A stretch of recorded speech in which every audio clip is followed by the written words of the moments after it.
your cover of Rain in Baltimore is, in my opinion, better than the original because it doesn't have that weird ass accordion in it.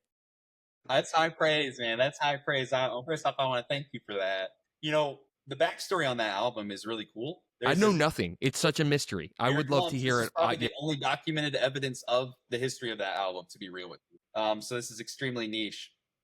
There was a incredibly driven, intelligent woman that we were friends with named Jessie, and she started a label called Vinyl Summer Records, and she was homies with Double J. So Double J kind of got her foot in the door with the distro for Victory, right? So she had this idea. I think she signed Rydia. Rydia was one of the bands on there, and I think that was like the only band maybe signed to. I take that back. There might have been two. Doesn't matter. But Jesse got all these bands together. Like she was friends with Bayside. She was friends with Punchline. She was friends like all these different bands that she helped compile, and it helped that we all knew each other as well. So it was just a neat opportunity to do that, and we kind of misunderstood the assignment.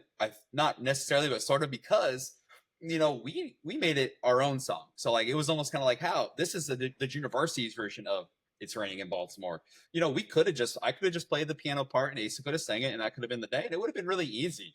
But we kind of took it as a fun, like, creative writing process. And it's a very different song. And I think it bops, to be honest. So I'm very proud of that. And I tell you, it's funny you say like it would almost come in waves. Every like 6 months or so, I'd get like a DM on one of the socials like, ah, man, I really missed this song. I can't find it, yada, yada, yada. So I would just I've been emailing it to people for a decade, just here and there. So like I have this email thread where I would just search it.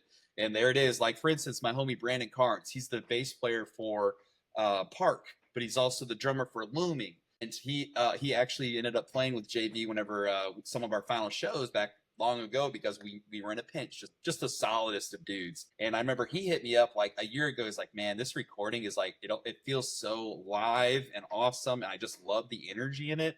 And it just I don't know. It's just interesting to see how that album just kind of disappeared off the radar completely. It's on no streaming spots.